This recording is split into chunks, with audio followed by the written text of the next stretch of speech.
The movie hits its saddest moment. Your eyes sting. A tear rolls down. That makes sense. But then, your sister says yes at the altar. Your team scores in the final second. You hold your newborn for the very first time. And you're crying again. Same tears, same sting. Except this is the happiest moment of your life. So what is actually going on here?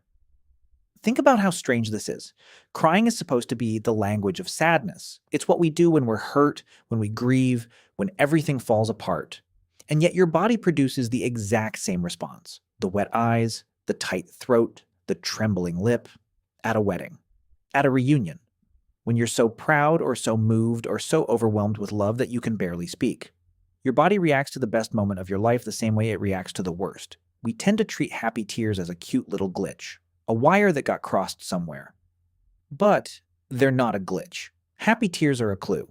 And when you follow that clue, it reveals something surprising. Crying was never really about sadness at all. So let me show you what's actually happening when you cry.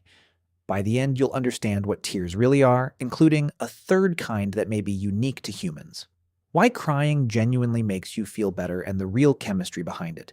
The strange social superpower that tears evolved to be, and the wild reason your brain makes you weep when you're too happy, which turns out to be the same reason you want to squeeze something unbearably cute. Let's start with the tears themselves, because not all tears are the same. You actually make three completely different kinds. The first are basal tears. These are the boring, constant ones. The thin layer of fluid that coats your eyes all day to keep them from drying out.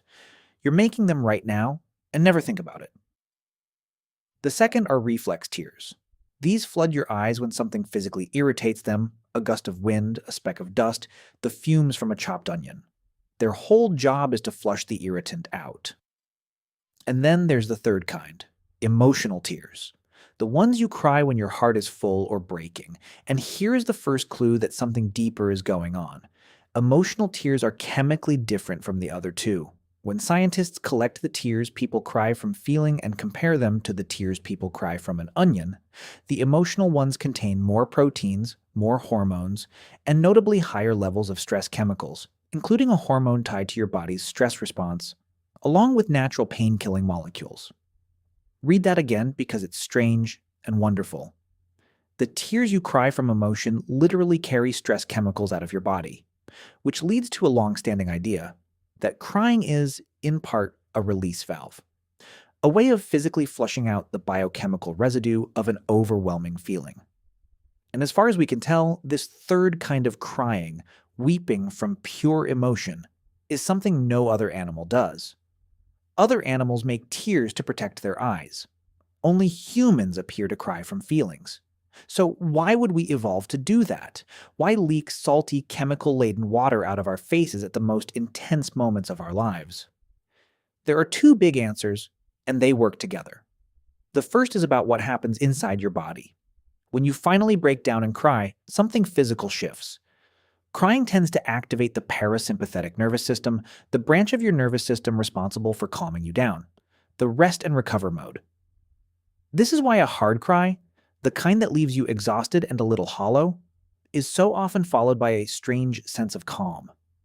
Even relief. The storm passes. Your breathing slows. You feel lighter. Part of that may be those stress chemicals leaving in your tears, and part of it is your body deliberately shifting out of high alert and into recovery. The cry is how you discharge the pressure and reset. But crying isn't only something that happens inside you. And this is the second answer, the one that explains why we cry in front of other people far more than we do alone. Tears are a signal, a remarkably powerful one. When you cry, you broadcast, instantly and without saying a word, that you are overwhelmed and that you may need support. And it's a signal that's very hard to fake, which is exactly what makes it trustworthy. Think about what tears physically do. They blur your vision. They make you, for a moment, more vulnerable, less able to fight or flee. Some researchers think that's part of the point, that tears are an honest display of helplessness, a way of saying, I am not a threat and I need you. And they work. The sight of someone crying reliably pulls at other people, softens them, makes them want to comfort and help. For a species that survives by banding together, A signal that summons care and tightens the bonds between us is an extraordinary tool. Crying may be one of the ways our ancestors said, "I need you," and got an answer. So now we understand crying when we're sad. It flushes stress, it calms the body, and it calls in support. But none of that explains the real mystery, the one we started with. If crying is a response to distress, then why on earth do we do it when we are happy? And the answer is genuinely beautiful.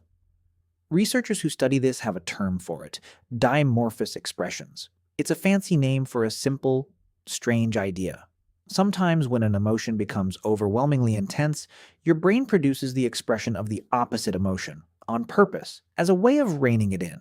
The crying isn't expressing the joy. The crying is regulating it. Here's the way to picture it. Your brain is constantly trying to keep your emotions inside a manageable range, like a thermostat. When a feeling spikes too high, too much joy, too much love, too much pride, all at once, your system can get flooded. And to pull you back toward balance, it triggers a response we normally associate with the opposite end of the spectrum.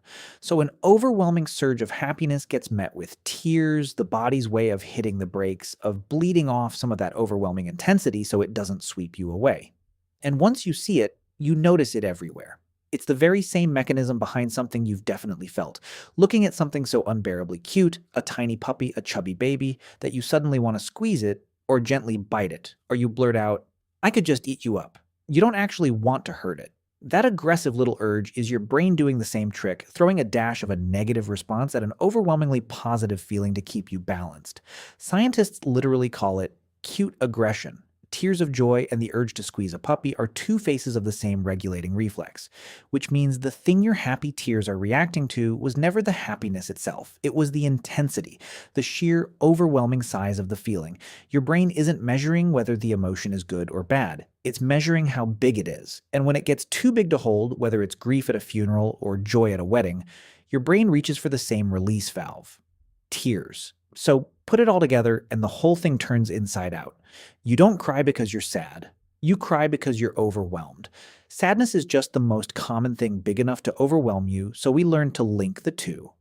But the tears were never loyal to sadness. They belong to intensity itself. They are what a human being does when a feeling grows too large to stay inside. Whether that feeling is the worst pain of your life or the most beautiful moment you've ever lived. The body floods, the pressure builds, and your brain opens the valve, flushing the stress, calming the storm, and quietly signaling to everyone around you that something enormous is happening in here. So the next time you feel that sting at a wedding, or your eyes blur watching someone you love finally get what they dreamed of, and some part of you thinks, "Why am I crying? I'm happy," you'll know the truth. You're not malfunctioning. You're not confused.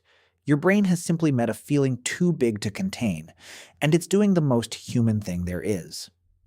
The tears at the altar and the tears at the graveside flow from the very same source. A heart so full it has to overflow, a body asking to be steadied, and a quiet signal sent without a single word that says, "I am overwhelmed and please come close."